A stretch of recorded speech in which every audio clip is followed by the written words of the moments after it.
ओम श्री परमात्मने नमः। श्रीमद्भगवद्गीता अथ श्री पंचमो अध्याय। यह श्रीमद्भगवद्गीता का 5वां अध्याय कर्म संन्यास योग है। इस अध्याय में अर्जुन भगवान श्री कृष्ण से पूछते हैं कि कर्म योग और कर्म संन्यास में कौन सा श्रेष्ठ है। भगवान उत्तर देते हैं कि दोनों मोक्ष की ओर ही ले जाने वाले हैं, किंतु फिर भी कर्मयोग श्रेष्ठ है क्योंकि इसमें मनुष्य स्वाभाविक रूप से कर्म करता हुआ आसक्ति से मुक्त हो जाता है। भगवान बतलाते हैं कि जो व्यक्ति अपने कर्मों को भगवान को अर्पित करके फल की इच्छा त्याग कर कर्म करता है वह पापों से लिप्त नहीं होता और उसे शांति प्राप्त होती है। सच्चा सन्यासी वह है जो न किसी से द्वेष करे, न किसी वस्तु की आकांक्षा करे और सब प्राणियों में समान भाव रखे। इस प्रकार यह अध्याय निष्काम कर्मयोग के महत्व और उसके द्वारा प्राप्त होने वाली परम शांति को दर्शाता है। अर्जुन उवाच सन्यासं कर्मणां कृष्ण पुनर्योगं च शंससि यच्छ्रेतयोरेकं तन्मे ब्रूहि सुनिश्चितम्। अर्जुन बोले, हे कृष्ण, आप कर्मों के संन्यास की और फिर कर्मयोग की प्रशंसा करते हैं, इसीलिए इन दोनों में से जो एक मेरे लिए भली भांति निश्चित कल्याणकारक साधन हो उसको कहिए। श्री भगवान उवाच सन्यासः कर्मयोगश्च निःश्रेयसकरावुभौ तयोस्तु कर्म संन्यासात् कर्मयोगो विशिष्यते। श्री भगवान बोले, कर्म संन्यास और कर्मयोग ये दोनों ही परम कल्याण के करने वाले हैं, परंतु उन दोनों में भी कर्म संन्यास से कर्मयोग साधन में सुगम होने से श्रेष्ठ है। जेय स नित्य सन्यासी यो न द्वेष्टि न कांक्षति निर्द्वंद्वो हि महाबाहो सुखम बंधात् प्रमुच्यति। हे अर्जुन, जो पुरुष न किसी से द्वेष करता है और न किसी की आकांक्षा करता है वह कर्मयोगी सदा सन्यासी ही समझने योग्य है, क्योंकि राग द्वेष आदि द्वंद्वों से रहित पुरुष सुखपूर्वक संसार बंधन से मुक्त हो जाता है। सांख्य योगौ पृथक बाला प्रवदन्ति न पंडिताः एकमप्यास्ततः सम्यक् उभयोर्विन्दते फलम्। उपर्युक्त संन्यास और कर्मयोग को मूर्ख लोग पृथक पृथक फल देने वाला कहते हैं, न कि पंडितजन, क्योंकि दोनों में से एक में भी सम्यक प्रकार से स्थित पुरुष दोनों के फल रूप परमात्मा को प्राप्त होता है। यत् सांख्ये प्राप्यते स्थानं तद्योगैरपि गम्यते एकम सांख्यम च योगम च यः पश्यति स पश्यति। ज्ञान योगियों द्वारा जो परम धाम प्राप्त किया जाता है कर्मयोगियों द्वारा भी वही प्राप्त किया जाता है। इसीलिए जो पुरुष ज्ञान योग और कर्मयोग को फल में एक देखता है वही यथार्थ देखता है। संन्यासस्तु महाबाहो दुःखमाप्तुमयोगतः योगयुक्तो मुनिर्ब्रह्म न चिरेणाधिगच्छति। परंतु हे अर्जुन, कर्मयोग के बिना संन्यास अर्थात मन, इंद्रिय और शरीर द्वारा होने वाले संपूर्ण कर्मों में कर्तापन का त्याग प्राप्त होना कठिन है और भगवत स्वरूप को मनन करने वाला कर्मयोगी परब्रह्म परमात्मा को शीघ्र ही प्राप्त हो जाता है। योगयुक्तो विशुद्धात्मा विजितात्मा जितेन्द्रिय सर्वभूतात्म भूतात्मा कुर्वन्नपि न लिप्यते। जिसका मन अपने वश में है, जो जितेंद्रिय एवं विशुद्ध अंतःकरण वाला है और संपूर्ण प्राणियों का आत्मरूप परमात्मा ही जिसका आत्मा है, ऐसा कर्मयोगी कर्म करता हुआ भी लिप्त नहीं होता। नैव किंचित् करोमीति युक्तो मन्येत तत्त्ववित् पश्यन् शृण्वन् स्पर्शन् जिघ्रन् नश्नन् गच्छन् स्वपन् श्वसन् प्रलपन् विसृजन् गृह्णन् उन्मिषन् निमिषन्नपि इन्द्रियाणीन्द्रियार्थेषु वर्तन्ते इति धारयन्। तत्व को जानने वाला सांख्य योगी तो देखता हुआ, सुनता हुआ, स्पर्श करता हुआ, सूंघता हुआ, भोजन करता हुआ, गमन करता हुआ, सोता हुआ, श्वास लेता हुआ, बोलता हुआ, त्यागता हुआ, ग्रहण करता हुआ और आँखों को खोलता और मूंदता हुआ भी सब इंद्रियां अपने अपने अर्थों में बरत रही हैं, इस प्रकार समझकर निसंदेह ऐसे माने कि मैं कुछ भी नहीं करता हूँ। ब्रह्मण्याधाय कर्माणि संगम त्यक्त्वा करोति यः लिप्यते न स पापेन पद्मपत्रमिवाम्भसा। जो पुरुष सब कर्मों को परमात्मा में अर्पण करके और आसक्ति को त्याग कर कर्म करता है वह पुरुष जल से कमल के पत्ते की भांति पाप से लिप्त नहीं होता। कायेन मनसा बुद्ध्या केवलैरिन्द्रियैरपि योगिनः कर्म कुर्वन्ति संगम त्यक्त्वात्मशुद्धये। कर्मयोगी ममत्व बुद्धि रहित केवल इंद्रिय, मन, बुद्धि और शरीर द्वारा भी आसक्ति को त्याग कर अंतःकरण की शुद्धि के लिए कर्म करते हैं। युक्तः कर्मफलं त्यक्त्वा शान्तिमाप्नोति नैष्ठिकीम् अयुक्तः कामकारेण फले सक्तो निबध्यते। कर्मयोगी कर्मों के फल का त्याग करके भगवत प्राप्ति रूप शांति को प्राप्त होता है और सकाम पुरुष कामना की प्रेरणा से फल में आसक्त होकर बंधता है। सर्वकर्माणि मनसा संन्यासस्ते सुखम वशी नवद्वारे पुरे देहि नैव कुर्वन्न कारयन्। अंतःकरण जिसके वश में है ऐसा सांख्य योग का आचरण करने वाला पुरुष न करता हुआ और न करवाता हुआ ही नव द्वारों वाले शरीर रूप घर में सब कर्मों को मन से त्याग कर आनंद पूर्वक सच्चिदानंद घन परमात्मा के स्वरूप में स्थित रहता है। न कर्तृत्व न कर्माणि लोकस्य सृजति प्रभु न कर्मफल संयोगम स्वभावस्तु प्रवर्तते। परमेश्वर मनुष्यों के न तो कर्तापन की और न कर्मों की और न कर्म फल के संयोग की ही रचना करते हैं, किंतु स्वभाव ही बरत रहा है। न दत्ते कस्यचित् पापं न चैव सुकृतं विभुः अज्ञानेनावृतं ज्ञानं तेन मुह्यन्ति जन्तवः। सर्वव्यापी परमेश्वर भी न किसी के पाप कर्म की और न किसी के शुभ कर्म को ही ग्रहण करता है, किंतु अज्ञान के द्वारा ज्ञान ढका हुआ है, उसी से सब अज्ञानी मनुष्य मोहित हो रहे हैं। ज्ञानेन तु तदज्ञानं येषां नाशितमात्मनः तेषामादित्यवज्ञानं प्रकाशयति तत्परम्। परंतु जिनका वह ज्ञान परमात्मा के तत्व ज्ञान द्वारा नष्ट कर दिया गया है, उनका वह ज्ञान सूर्य के सदृश उस सच्चिदानंद घन परमात्मा को प्रकाशित कर देता है। तद्बुद्धयः तदात्मानः तन्निष्ठा तत्परायणाः गच्छन्त्यः पुनरावृत्तिं ज्ञाननिर्धूतकल्मषाः।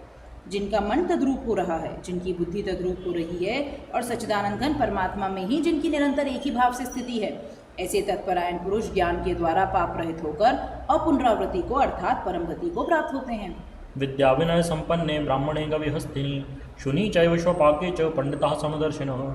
वे ज्ञानी जन विद्या और विनय युक्त ब्राह्मण में तथा गौ हाथी कुत्ते और चंडाल में भी समदर्शी ही होते हैं।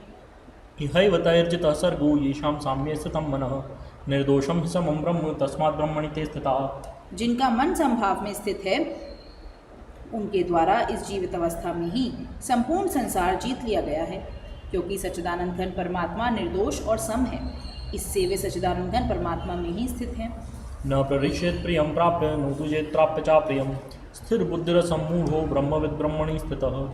जो पुरुष प्रिय को प्राप्त होकर हर्षित नहीं हो और अप्रिय को प्राप्त होकर उद्विग्न नहीं हो, वह स्थिर बुद्धि संशय रहित ब्रह्म वेत्ता पुरुष सच्चिदानंद घन पर ब्रह्म परमात्मा में एक ही भाव से नित्य स्थित है। बाह्यस्पर्शेष्वसक्तात्मा बन्धत्यात्मनि यत् सुखं स ब्रह्मयोग युक्तात्मा सुखम अक्षयमश्नुते।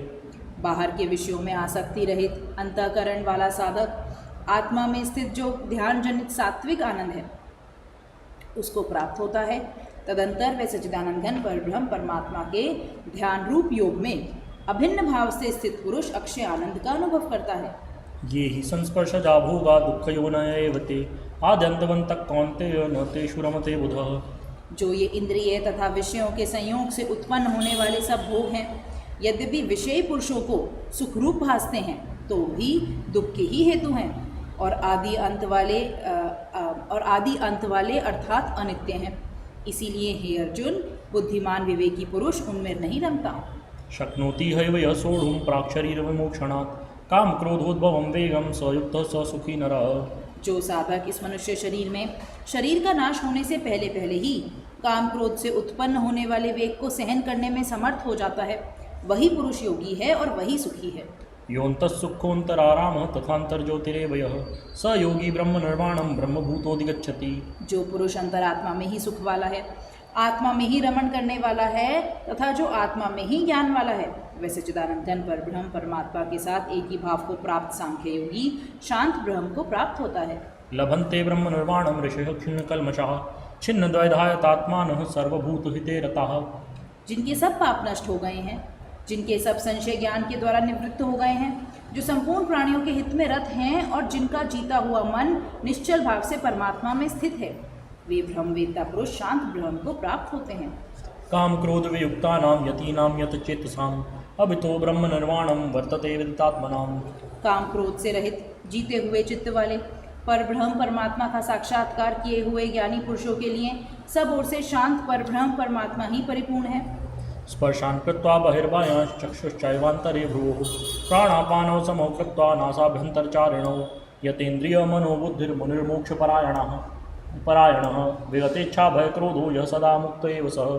बाहर के विषय भोगों को न चिंतन करता हुआ बाहर ही निकालकर और नेत्रों की दृष्टि को भ्रुकुटी के मध्य में स्थित करके तथा नासिका में विचरने वाले प्राण और अपान वायु को सम करके, जिसकी इंद्रियां मन और बुद्धि जीती हुई हैं, ऐसा जो मोक्षपरायण मुनि इच्छा भय और क्रोध से रहित हो गया है, वह सदा मुक्त ही है। भोक्तारं यज्ञ तपसां सर्वलोकमहेश्वरं सुहृदं सर्वभूतानां ज्ञात्वा मां शान्तं रक्षति। मेरा भक्त मुझको सब यज्ञ और तपों का भोगने वाला, संपूर्ण लोकों के ईश्वरों का भी ईश्वर तथा संपूर्ण भूत प्राणियों का सुहृद अर्थात स्वार्थ रहित दयालु और प्रेमी, ऐसा तत्व से जानकर शांति को प्राप्त होता है। ओम तत्सदिति श्रीमद्भगवद्गीतासु उपनिषत्सु ब्रह्म विद्यायां योगशास्त्रे श्री कृष्ण अर्जुन संवादे कर्म संन्यास योगो नाम पंचमोऽध्यायः। बोलिए श्री कृष्ण भगवान की जय, श्री गीता माता की जय। ओम जय भगवद गीते मैया जय भगवद गीते। हरि कमल विहारिणि प्रभु कमल विहारिणि सुंदर सुपुनीते। जय भगवद गीते कर्म सुमर्म प्रकाशिनी कामासक्ति हरा मैया कामासक्ति हरा। तत्व ज्ञान विकासिनी ब्रह्म ज्ञान प्रकाशिनी विद्या ब्रह्म परा। जय भगवद गीते निश्चल भक्ति विधायिनी निर्मल मलहारी मैया निर्मल मलहारी। शरण रहस्य प्रदायिनी शरण रहस्य प्रदायिनी सब विधि सुखकारी। ओम जय भगवत गीते राग द्वेष विदारिणी कारिणी मोद सदा मैया कारिणी मोद सदा। भव भय हारिणी तारिणी भव भय हारिणी तारिणी परमानंद प्रदा। जय भगवत गीते आसुर भाव विनाशिनी नाशिनी तम रजनी मैया नाशिनी तम रजनी। दैवी सद्गुण दायिनी दैवी सद्गुण दायिनी हरि रसिका सजनी। जय भगवद गीते समता त्याग सिखावनी हरिमुख की वाणी मैया हरिमुख की वाणी। सकल शास्त्र की स्वामिनी सकल शास्त्र की स्वामिनी श्रुतियों की रानी। जय भगवत गीते दया सुधा बरसावनी मातु कृपा कीजे हे मातु कृपा कीजे। हरिपद प्रेम दान कर प्रभु पद प्रेम दान कर अपनों कर लीजे। जय भगवत गीते।